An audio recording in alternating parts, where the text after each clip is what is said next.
2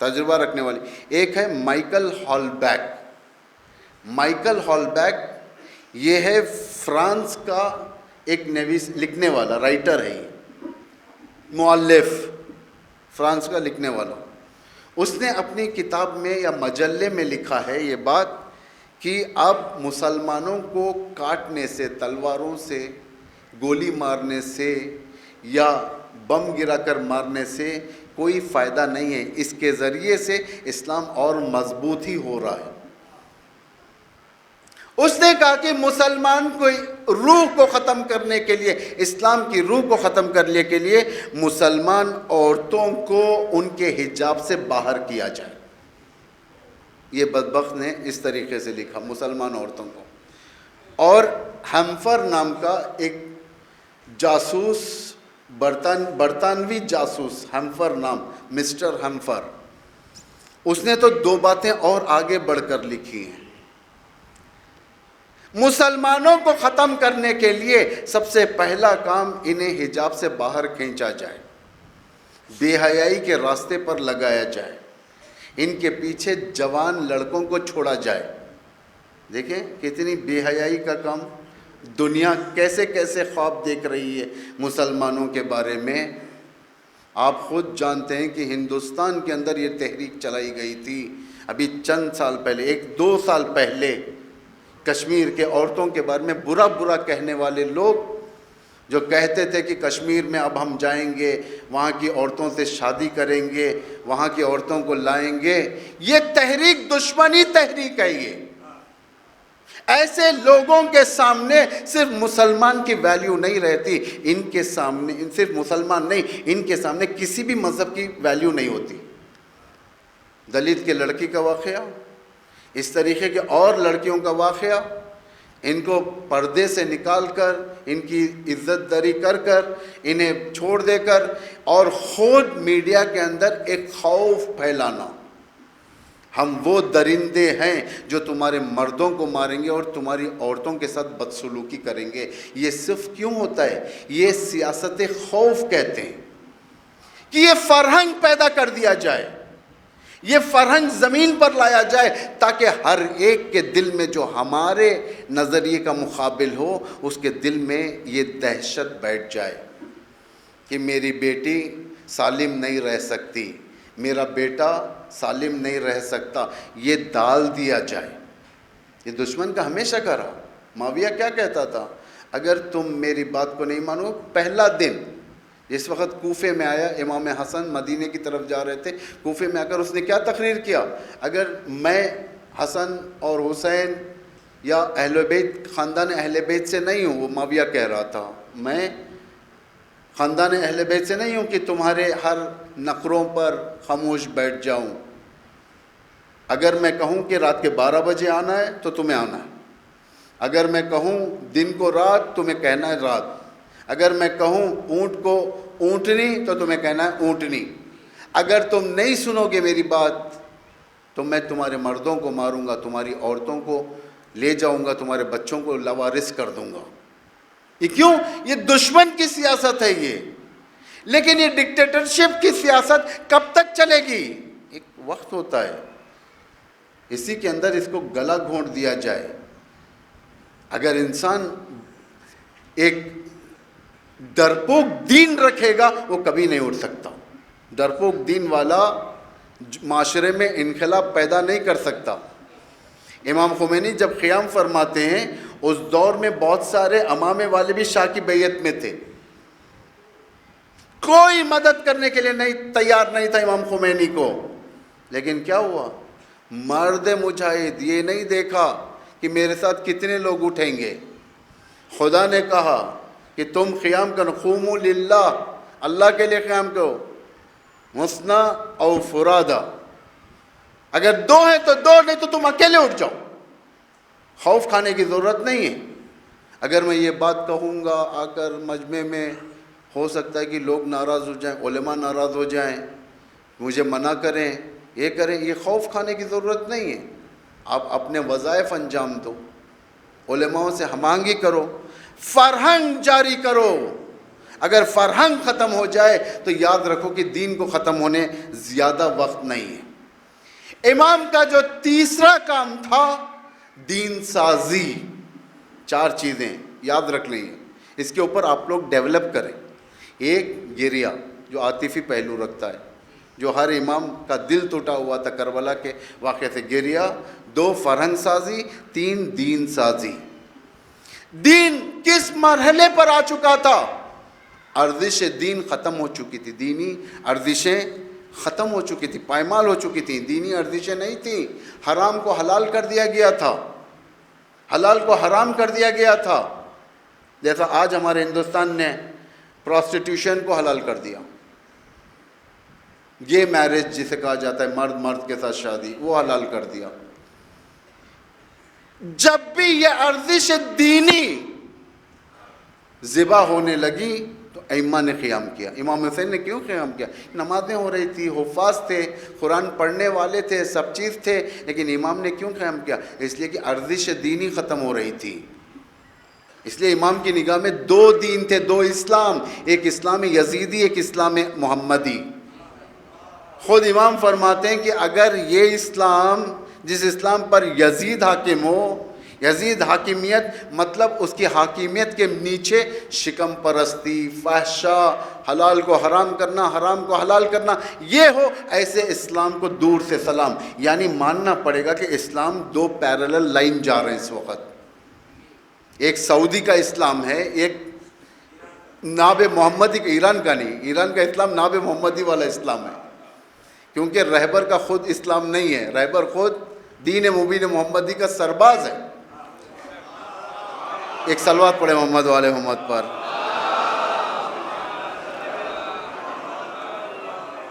توجہ کریں۔ تو امام اس دین کو ایکٹیو کرنے کے لیے اپنی سیاست شروع کر دیتے ہیں۔ سیاست کا لفظ معمولاً جہاں پر بھی میں نے پڑھا ہے، لوگوں نے کہا کہ اماموں سے سیاست کو مت ملائیے، اماموں کو مت کہیے، سیاسی ہیں۔ پولیٹیکل تو عام انسان ہو سکتے ہیں، امام پولیٹیکل نہیں ہو سکتا۔ مجھے اور بات کرنے کی آپ سے شوق ہے، مجھے ٹائم ملے گا، 5 بج گئے یہیں پر۔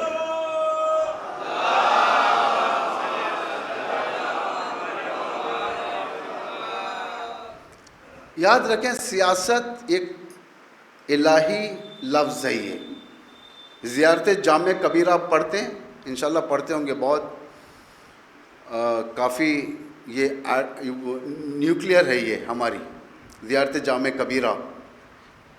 اس کا طریقہ بھی ہے پڑھنے کا، وہ خود اماموں نے بتایا ہے، تاکہ لوگ امام کو اللہ کا درجہ نہ دے دیں۔ اس زیارت سے پہلے کیا کیا مستحب ہے یہ سب بتا دیا۔ اس میں اماموں کو کہا گیا ہے کہ وساست العباد، بندوں میں سب سے زیادہ سیاسی امام ہوتا ہے، سب سے زیادہ سیاسی۔ البتہ معاویہ کے بارے میں جو کہا جاتا ہے، امام علی فرماتے ہیں کہ یہ سیاست نہیں ہے، یہ مکاری ہے۔ یہ جب امام کو ملایا گیا، امام علی کو اور معاویہ کو ملایا گیا تھا، معاویہ اور علی کون اس میں بہتر ہے، جیسا آج کل لوگ ملاتے ہیں منموہن سنگھ اور کیا نام ہے نریندر مودی، 2 میں سے کون بہتر تھے، اس طریقے سے امام کو اور معاویہ کو ملا دیا تھا۔ امام کا دل ٹوٹ جاتا ہے اس میں، مجھے علی کو معاویہ سے ملایا جاتا ہے، یہ کتنی بری بات۔ اگر آج انسان کوئی آ کر آپ سے کہے بھائی آپ کے رہبر، دینی رہبر آیت اللہ خامنئی کی سیاست اچھی ہے یا ٹرمپ کی سیاست اچھی ہے، تو آپ کیا جواب دیں گے وہاں پر؟ اگر معرفت نہیں ہوگی آپ کہیں گے بھائی ہمارے رہبر کی سیاست اچھی ہے، لیکن معرفت ہوگی سب سے پہلے کہیں گے ٹرمپ کو رہبر سے نہ ملا۔ امام علی کی سب سے بڑی مظلومیت یہ تھی کہ لوگ معاویہ کو امام علی سے کمپیئر کیا، ملایا کرتے تھے، یہی سب سے بڑی تھی۔ ایک دن امام نے صاف سیدھا سٹیٹمنٹ دے دیا، امام نے فرمایا کہ تم مجھے معاویہ سے ملاتے ہو، تم مجھے معاویہ کی سیاستوں سے ملاتے ہو، خدا کی قسم اگر میں وہ سیاست اپنانا شروع کر دوں مجھ سے زیادہ سیاسی دنیا میں کوئی نہیں۔ امام نے خود کہا یہ بات نہج البلاغہ میں، امام نے فرمایا اس کے پاس جو ہے مکاری ہے, اس کے پاس دھوکے بازی ہے. سیاست تو میرے پاس ہے, سیاست بہترین سیاست میرے پاس ہے. آخر دور حکومت میں امام نے ممبر سے لوگوں سے چیلنج کیا, بتاؤ تم میں سے کتنے ہو جس کے اندر بھوک باقی ہے؟ سب نے کہا یا علی ہمیں ہر روز ہر وقت روٹی ملتی ہے ہمیں. بتاؤ تم میں سے کون عریان ہے؟ سب نے کہا کہ کوئی عریان نہیں ہے. بتاؤ تم میں سے کون بغیر گھر کے جس کے اوپر چھت نہیں ہے؟ سب نے کہا کہ ہم سب کو اپنے گھر دے دیا ہے, ہم سب کو اپنے زندگی دی ہے. یعنی علی دنیاوی لحاظ سے اگر پولیٹکس دیکھا جائے, امیر المومنین سب سے بڑے پولیٹیکل تھے کہ انہوں نے آج کا جو مہم ترین مینوفیسٹ ہوتا ہے کس کا, الیکشن کا, امام نے اس کو اپنے 4 سالہ دور میں 4.5 سالہ دور میں لوگوں کے ساتھ کر دیا تھا. یعنی کسی کو بھوکا نہیں رکھا امام نے. امام کی حکومت میں کوئی بھوکا نہیں ہے. ایک جلوہ تھی یہ حکومت, کس حکومت کی؟ حکومت دائمی کی. جب امام ظہور فرمائیں گے تو ان کے حکومت میں کوئی بھوکا نہیں رہے گا, کوئی عریان نہیں رہے گا, کوئی بے گھر نہیں رہے گا. توجہ فرمائیں, دین کو لا کر جس وقت یہاں پر امام نے اصلاح شروع کی, کس ذریعے سے اصلاح شروع کی؟ دین کیا ہے؟ دین یعنی توحید. امام کیسے کرے؟ کیا ممبروں پر جاتے تھے؟ امام نظر بند تھے. نظر بند یعنی جانتے ہیں آپ, جاسوس کی نگاہیں تھی کربلا کے بعد کہ کون مل رہا ہے, امام کس سے مل رہے ہیں, کہاں کہاں جا رہے ہیں, کس سے ملاقاتیں ہو رہی ہیں. یہ ساری کی ساری نگاہیں تھیں. لیکن امام الہی سیاست مدار تھے. انہوں نے اپنے دعاؤں کے ذریعے سے لوگوں کو علم دینا شروع کیا, جسے صحیف سجادیہ کہتے ہیں. لیکن ایک افسوس بات بتاؤں میں آپ کو, آج ہمارے شیعوں میں, ہندوستان کی بات کر رہا ہوں میں, سب سے کم کھولی جانے والی کتاب صحیف سجادیہ ہے. شاعروں کے کتابوں کو کھول کر روزانہ پڑھا جاتا ہے, لیکن امام کی کتابیں کبھی نہیں کھلتی. خیر دیکھیں, میں آپ لوگوں کے دل نہیں دکھا رہا ہوں شعراء محترم, آپ لوگوں کا دل نہیں دکھا رہا ہوں. آپ لوگ اپنے تصور میں امام کو لاتے ہو, ان کے حالات کو لاتے ہو, اور ان کا بیان لکھتے ہو, ان کا کلام لکھتے ہو, لوگوں کے حوالے کر دیتے ہو, لوگ پڑھتے ہیں, آپ کو واہ واہ کرتے ہیں. در حقیقت آپ کی واہ واہ نہیں ہے, یہ امام کی واہ واہ ہے. امام کو اپنے اس طریقے سے پیش کیا, لیکن خود عقل کل و فکر کل رکھنے والا جب ایک کتاب چھوڑ کر جاتا ہے, کیوں نہیں ہم اس کی کتاب پڑھتے؟ ہم کہتے ہیں علی ابن ابی طالب سے ہم عشق کرتے ہیں. ہم میں سے بتائیں کتنے ہیں جو عاشق و معشوق کے درمیان کے جو خط ہیں, جو خط رد و بدل ہوتے ہیں, ان خطوں کو کتنوں نے ہم نے علی کے خطوں کو اٹھا کر پڑھا ہے؟ عشق کرتے ہیں نا ہم علی سے. عاشق کا کام ہے کہ اپنے معشوق کے خطوں کو اٹھا کر پڑھیں.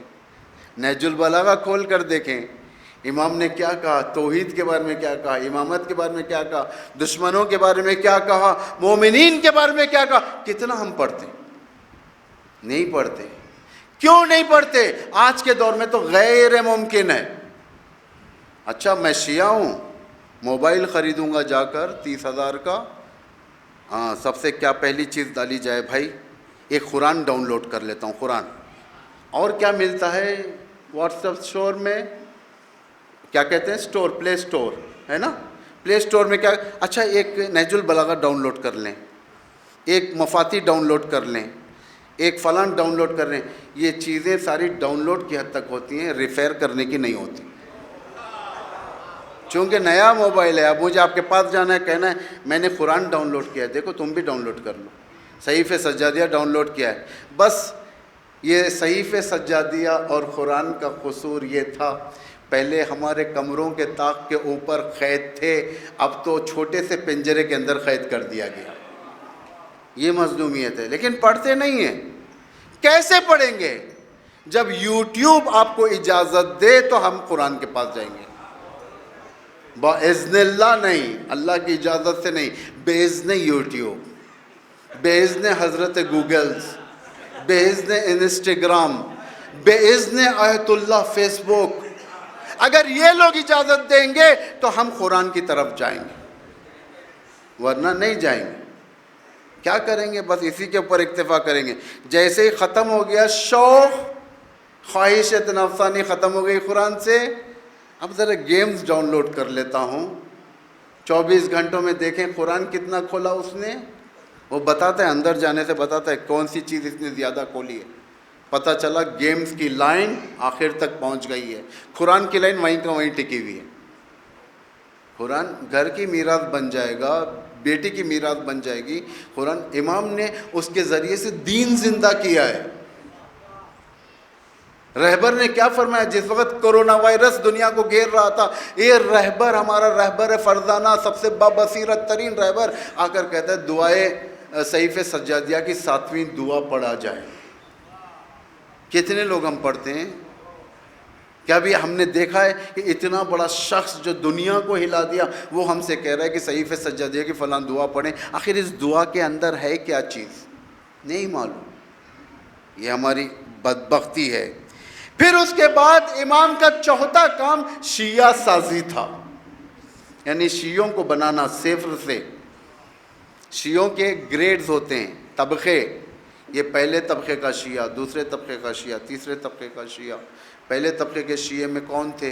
حبیب ابن مظاہر، مسلم ابن اوسجہ، یہ جتنے بڑے بڑے تھے یہ سارے کے سارے ختم ہو گئے تھے۔ دوسرے طبقے کے شیعہ ختم ہو گئے تھے، ایمان بیچ چکے تھے، یہ سب ختم ہو گیا تھا۔ صرف 2 یا 3 لوگ باقی رہ گئے تھے صحیح شیعت میں، اور شیعت کو آگے بڑھانا ہے۔ یہ امام کا کام ہے 45 سال کے اندر اتنی ٹھوس والی بنیاد رکھ دیں کہ شیعت اس کے بعد دوبارہ زوال کی طرف نہ جائے۔ شیعت بنانا شروع کیا۔ امام نے چاہا کہ ہم اس کے ذریعے سے آپ کو الگو دیں گے، کربلا کی طرف لے جائیں گے، کربلا کے ساتھیوں میں قرار دیں گے، کربلا کے عظیم اہداف کی طرف تمہیں دعوت دیں گے، اس نظریے کی طرف دعوت دیں گے۔ جب شیعہ امام کے معیار پر اترتا ہے تو شیعوں کو اپنا امام کربلا سے 3 چیز دیتا ہے۔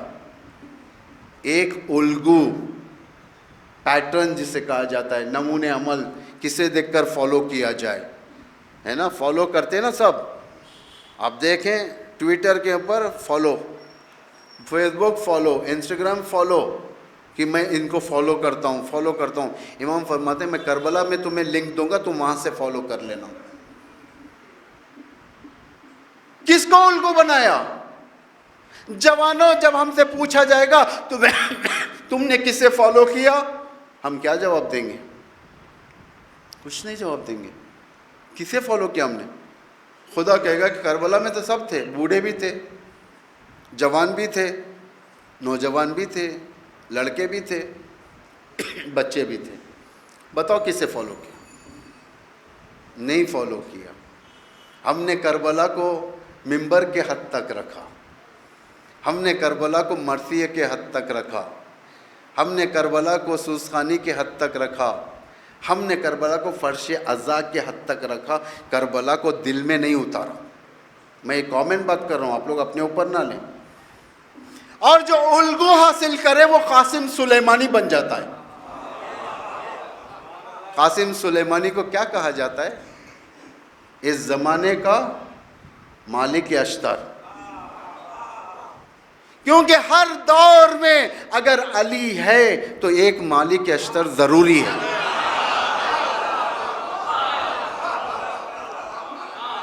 مالک اشتر ہونا ضروری ہے۔ اگر امام علی کے دور ہے تو امام علی کے دور میں کون تھا مالک اشتر؟ مالک اشتر۔ امام حسن کے دور میں کون تھا مالک اشتر امام حسن کا؟ خود امام حسین، حضرت عباس۔ امام حسین کے دور میں کون تھا؟ حضرت عباس۔ یہ دور کا مالک اشتر آج اگر امام ہے تو آج مالک اشتر کا ہونا ضروری ہے۔ انہوں نے کہاں سے یہ درس حاصل کیا کہ یہ ساری دنیا میں پہنچ گئی ہے؟ آج تک تو ہم نے دیکھا تھا اسلام میں صرف امام خمینی، آیت اللہ خامنئی، آیت اللہ سیستانی مراجع دنیا کے اندر، دلوں کے اندر پہنچ جاتے ہیں۔ ہم نے پہلی بار دیکھا ایک پینٹ کوٹ والا انسان، سپاہی ایک، وہ دنیا کے کونے کونے میں دلوں میں پہنچ گیا. صرف ہندوستان کے اندر جو رسمی اعمار جو ہمارے کو اطلاع ہے 1000 سے زیادہ مجلسیں کی گئی ایک نان عالم کے لیے. کیوں؟ اس لیے کہ اس نے کربلا کو اپنا الگو بنایا, امام حسین کے نظریے کو اپنا نظریہ قرار دیا, امام حسین کے ہدف کو اپنا ہدف قرار دیا. کیا نظریہ تھا اس عظیم شخص کا؟ سب سے پہلی چیز, اس نے عباس کو اپنا استاد جانا. حضرت عباس کی خصوصیت کیا تھی؟ حضرت عباس کی خصوصیت یہ تھی کہ وہ ہمیشہ اپنے مولا کے سامنے ٹھہرتے تھے, اور جو مولا حکم فرماتے تھے ان کے کان ان کے حکم کو لیتے تھے. قاسم سلیمانی نے یہ فطرت کو اپنے اندر لیا, ہمیشہ اپنے رہبر کے فرمان پر رہتے تھے, اپنی طرف سے کچھ نہیں, جیسے رہبر کچھ فرمان کر دے یہ فوراً جا کر عمل انجام دیتے تھے. یہ سب سے بڑی چیز ہے یہ فرمان. اگر ولو کوئی امام ہمیں کوئی حکم دے, ہمارا دل گوارا نہ کرے, تو ہم لوگ کبھی کبھار اکیلے میں بیٹھ کر بات کرتے ہیں, اپنے لیڈر سے کہتے ہیں کہ کیا بات ہے, آپ نے کیوں ایسا کہا. لیکن قاسم سلیمانی وہ نہیں ہے. قاسم سلیمانی وہ ہیں جنہوں نے رہبر کی بات کو اپنے اندر اتار لیا. بڑے بڑے محاذوں پر دیکھا گیا. ایک بڑا مافیا تھا ایران کا, اس کا سردار کو گرفتار کرنا تھا. انہوں نے بہت کوشش کی, گرفتار نہیں ہو سکا. وہ پولیس نے کوشش کی, اسپیشل فورس نے کوشش کی, نہیں ہوا. آخر قاسم سلیمانی سے کہا گیا کہ آپ اس آپریشن کے اندر جائیں, اس مافیا کے سردار کو پکڑیں. تو یہ آپریشن کے اندر گئے, انہوں نے انسٹرکشنز دے دیے تھے, لیکن ان کی جو اسپیشل فورس تھی, ان کی خود کی, انہوں نے واسطوں کے ذریعے سے اس مافیا کے سردار کو بات کرنے کے لیے دعوت دی تھی. مافیا کے سردار کو, ٹھیک ہے, جب وہ بات کرنے کے لیے آیا, راستے سے ان کی فورس نے اسے اٹھا لیا, قید کر لیا. قاسم سلیمانی کو ساری انفارمیشن آ گئی, اطلاعات مل گئی کہ اس کو اٹھا لیا گیا, زندان میں ہے. قاسم سلیمانی وہ سارے کا سارا پیپر رپورٹ کا لے کر رہبر کے پاس پہنچے. رہبر نے فرمایا کہ کیا اس کو گرفتار کر لیا گیا؟ ہاں گرفتار ہو گیا. ہمارا پرانا دشمن, کئی سپاہیوں کو مارا تھا اس نے, بہت حملے کیا تھا اس نے, مافیا کا سردار. رہبر نے فرمایا چلو بتاؤ کہ تم نے کیسے گرفتار کیا. انہوں نے کہا کہ ہم نے ایسا کیا کہ اس کو دعوت دیا واسطوں کے ذریعے سے, جب وہ بات کرنے کے لیے آیا اور ہم نے اسے گرفتار کر دیا. یہ علی کے مکتب کا فقیہ ہے, یہ کہتا ہے کہ قاسم اس کو پہلے رہا کرو, اس کو پہلے رہا کرو زندان سے. انہوں نے نہیں پوچھا کیوں, فوراً فون اٹھایا اپنا, وہاں پر کہا کہ اس قیدی سے جسے ہم نے گرفتار کیا اسے پہلے رہا کر دو. بعد میں جب جانے لگے, پیارے انداز سے انہوں نے پوچھا آپ نے کیوں اسے رہا کروایا؟ رہبر نے فرمایا کہ بلائے ہوئے مہمان کو گرفتار کرنا یہ ہمارا مکتب کا کام نہیں, یہ ہمارا کام نہیں ہے. وہ مہمان تھا, تم سے بات کرنے کے لیے آ رہا تھا, تم نے گرفتار کر دیا, اسے چھوڑ دو, اب جاؤ پھر پکڑو.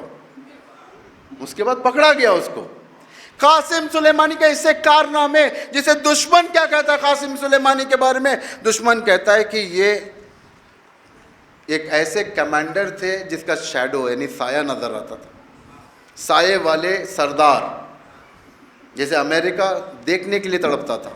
آخر یہ ہے کون, یہ کہاں رہتا ہے؟ یہ کبھی عراق میں رہتا ہے, کبھی سیریا میں رہتا ہے, کبھی لبنان میں رہتا ہے, کبھی حسن نصر اللہ کی خدمت کو پہنچ جاتا ہے, کبھی سیریا میں بشار الاسد کی حفاظت کرتا ہے, کبھی عراق کے اندر. آخر ہے کون, کہاں پر دکھتا ہے یہ؟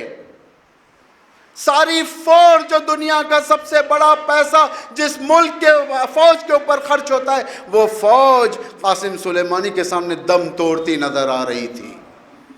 کیوں؟ انہوں نے کربلا سے پیٹرن کو لیا. کون سا پیٹرن؟ جھکنے والا پیٹرن نہیں. حضرت عباس کی دوسری خصوصیت کیا تھی؟ حضرت عباس کی دوسری خصوصیت دشمن کے قلب میں جا کر دریا پر گرفتار کر کر پانی کو لینا، یہ حضرت عباس کی خصوصیت تھی۔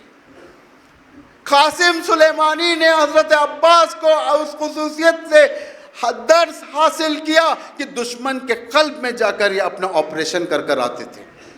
قاسم سلیمانی کوئی معمولی آدمی نہیں ہے، یہ جوانوں کے دل میں بہت ساری ان کے فضائل کو میں حذف کرتا ہوں یہاں پر، پھر کبھی اللہ توفیق دے ہم آپ کے ساتھ میں آئے تو ہم پھر کبھی بیان کریں گے، کیونکہ آخری مجلس ہے۔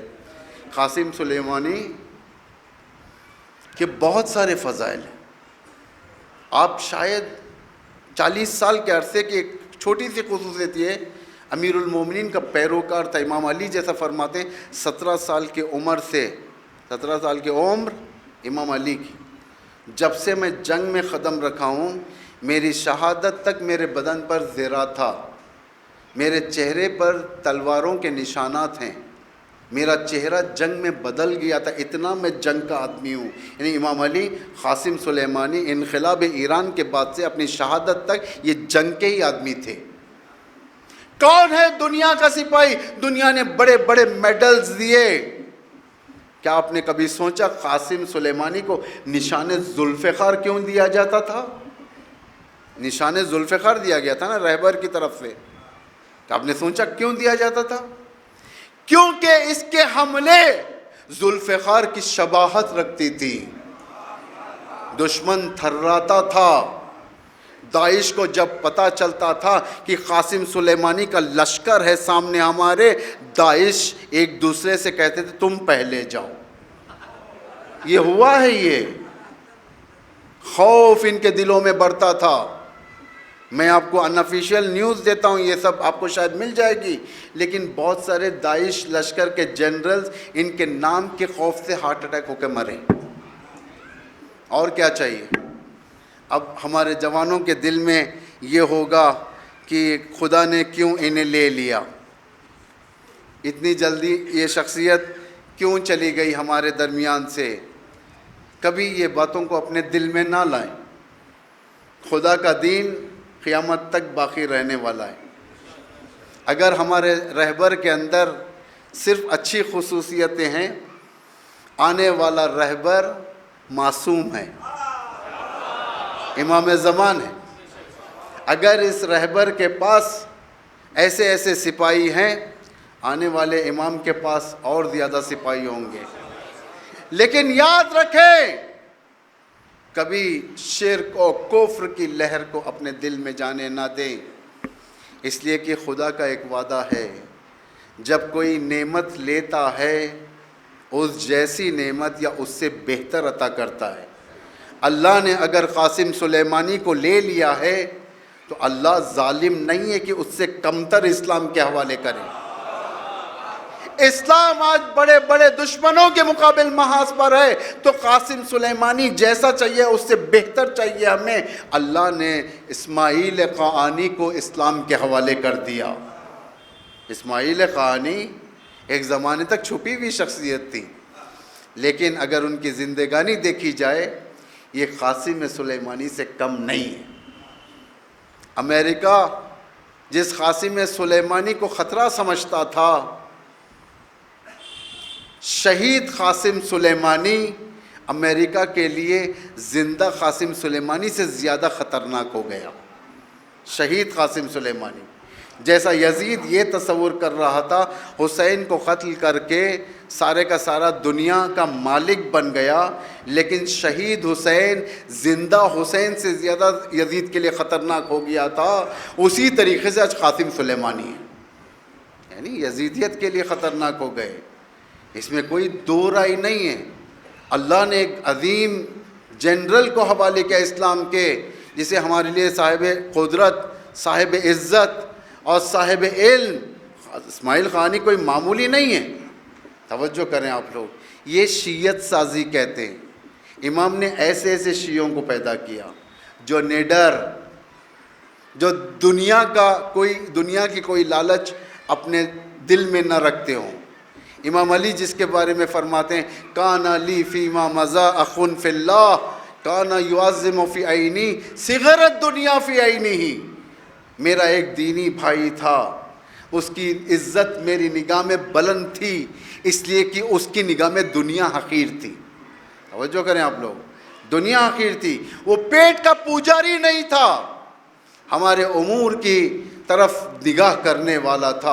امام نے ایسے ایسے شیعت سازی کی، جب جا کر آپ کے پاس شیعت اتنی مضبوط ہوئی، نہ اس کے مرجعیت میں کوئی خطا مل سکتی ہے، نہ اس کی فرماندہی میں کوئی خطا مل سکتی ہے. بس میں نے آپ کے زحمت کو تمام کیا، معافی چاہتا ہوں، زیادہ وقت لے لیا میں. اب مصائب کی طرف آتا ہوں. امام کا جو چوتھا کام تھا عاطفی پہلو، گریہ. کس طریقے سے امام نے گریہ کیا یہ آپ سب جانتے ہیں. صرف رونا امام، لوگوں کے سامنے مصائب بیان کرنا. امام کہیں سے گزرتے تھے، امام زین العابدین کہیں سے گزرتے تھے، قصاب کی دکان آتی تھی، بکرا کو ذبح کرتا تھا، امام رک جاتے تھے، کہتے تھے روک، کیا بات ہے، کیا تو نے مقدمات ذبح انجام دیا، پانی پلایا؟ یا ابن رسول اللہ، آپ کے نانا کی شریعت کہہ رہی ہے کہ بغیر پانی پلائے بکرے کو نہ ذبح کیا جائے. امام کی آنکھوں سے آنسو شروع ہوتے تھے. امام فرماتے تھے کہ میرا بابا بغیر پانی کے ذبح.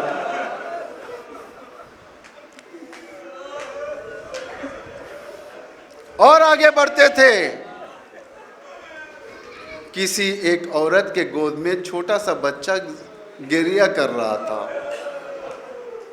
وہاں پر رک گئے امام. پوچھا کیا تکلیف ہے؟ اس نے بتایا. امام نے کہا کہ اسے مت رلاؤ، کیا اسے دودھ پلا چکے؟ کہا کہ کیسے نہیں، بھوکا تھا ہم نے پلا دیا. لیکن میرا علی اصغر کربلا کے میدان میں، وہ جو کرے. امام نے ایسے مصائب بیان کیے تاکہ لوگوں کو پتہ چلے کہ کیا گزری. جب بھی پوچھا جاتا تھا کہ آپ کو سب سے زیادہ تکلیف کہاں پہنچی، امام فرماتے تھے الشام الشام الشام. کئی بار کئی مقامات پر امام سے پوچھا گیا، امام نے یہی فرمایا الشام الشام الشام.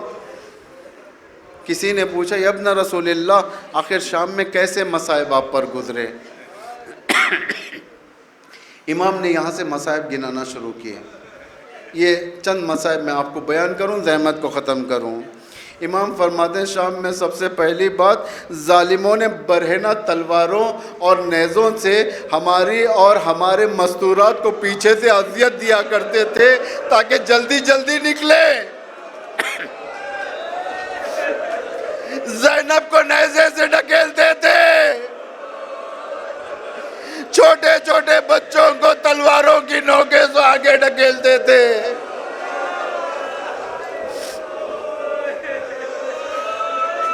ظالموں کو پتا تھا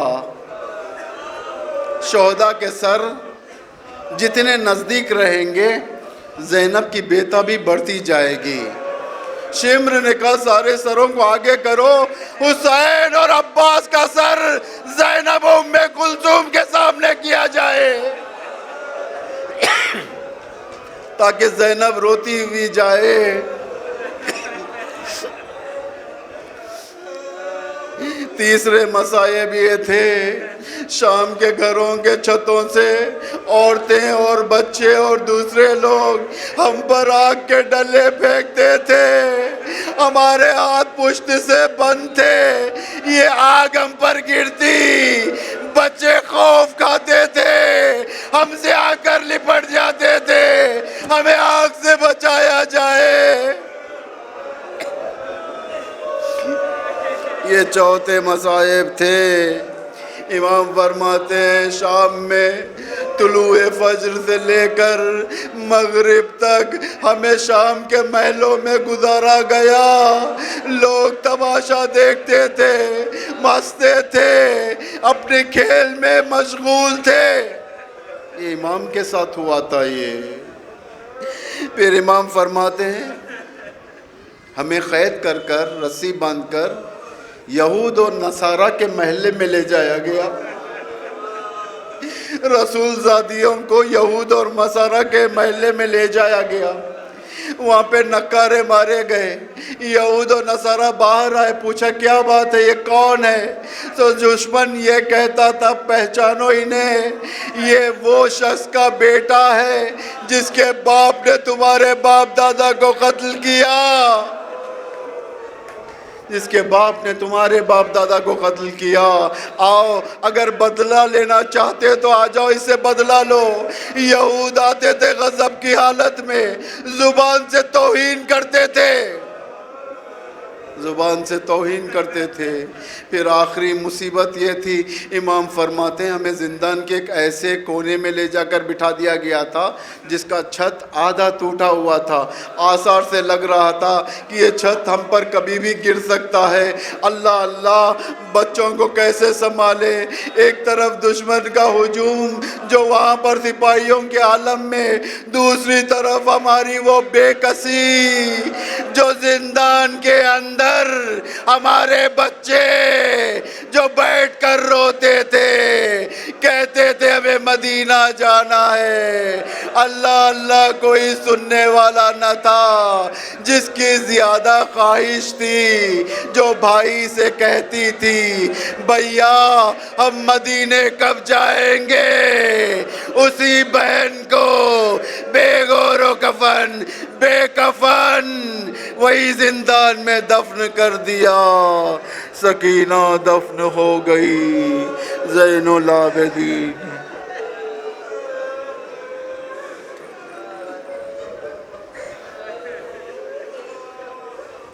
الا لعنت اللہ علی القوم الظالمین، سیعلم الذین ظلموا ای منقلب ینقلبون۔ خداوند اسلام و مسلمین کی حمایت و نصرت فرما، جہاں جہاں پر بھی مومنین ان کی جان مال عزت آبرو کی حفاظت فرما، پرچم اسلام کو روز بروز سربلند فرما، پرچم کفر و نفاق کو سرنگون فرما، دشمنان اسلام کو ذلیل و رسوا فرما، آل سعود کو نابود فرما، مکہ اور مدینہ کو آل سعود کے پنجوں سے آزاد فرما، علماء اعلام مراجع تقلید بالخصوص ولی امر مسلمین کو طول عمر عطا فرما، امام کے ظہور میں تعجیل فرما، ہم سب کو ان کے اعوان و انصار اور ان کے شیعوں میں قرار فرما۔ ربنا تقبل منا انک انت السمیع العلیم۔ ماتم حسین۔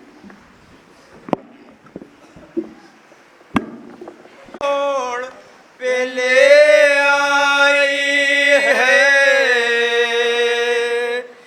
کل بھی تنہائی تھی اور آج بھی تنہائی ہے، پھر یہ تقدیر اسی موڑ پہ لے آئی ہے، کل بھی تنہائی تھی اور آج بھی تنہائی ہے۔ کیا تمہیں بھی میری تکلیف کا احساس نہیں؟ ناز بردار میرا کوئی میرے پاس نہیں، میری تربت سے بہت دور ہے آمو کا مزار، میری تربت سے بہت دور ہے آمو کا مزار، میری تربت سے بہت دور ہے آمو کا مزار، میری تربت سے بہت دور ہے آمو کا مزار۔ آکے غیبہ سے تسلی مجھے دے دو ایک بار، کل بھی تنہائی تھی اور آج بھی تنہائی ہے۔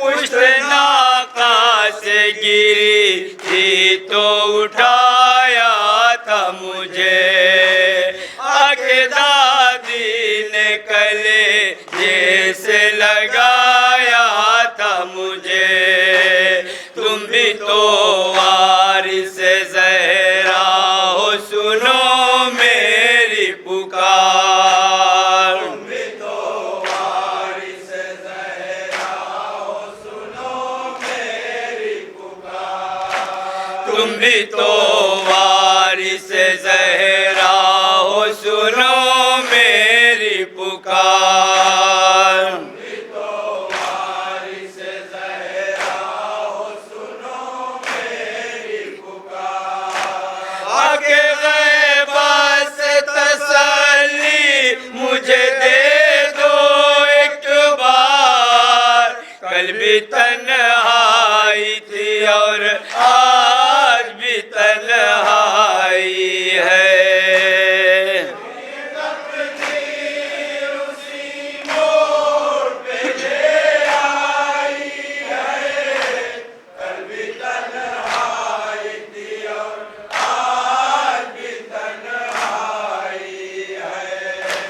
قافلہ جب یہاں آ کے کوئی روتا تھا مجھ کو تنہائی کا احساس نہیں ہوتا تھا اب نہ ماتم کی صدائیں ہیں نہ نوحوں کی پکار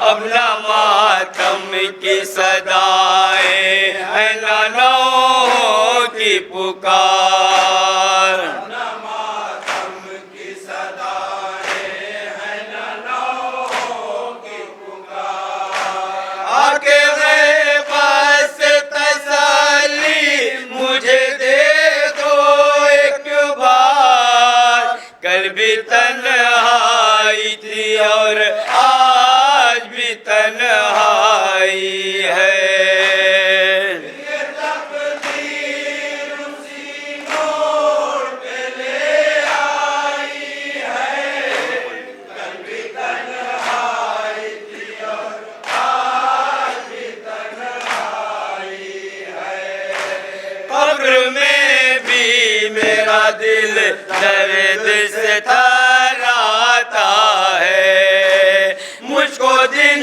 رات فقط ایک خیال آتا ہے بالیاں چھیننے والوں سے بھرا ہے یہ دیار بالیاں چھیننے والوں سے بھرا ہے یہ دیار بالیاں چھیننے والوں سے بھرا ہے یہ دیار بالیاں چھیننے والوں سے بھرا ہے یہ دیار آگے غیبہ سے تسلی مجھے دے دو ایک بار کل بھی تنہائی تھی اور آج بھی تنہائی ہے یہ تقدیر اسی موڑ پہ لے آئی ہے کل بھی تنہائی تھی اور آج بھی تنہائی ہے کیوں نہ تھرائے اسے سانس میت میری ایسے جلادوں کی بستی میں ہے تربت میری کل گرایا تھا جنہوں نے میری دادی کا مزار گرایا تھا جنہوں نے میری دادی کا مزار کل گرایا تھا جنہوں نے میری دادی کا مزار گرایا تھا جنہوں نے میری دادی کا مزار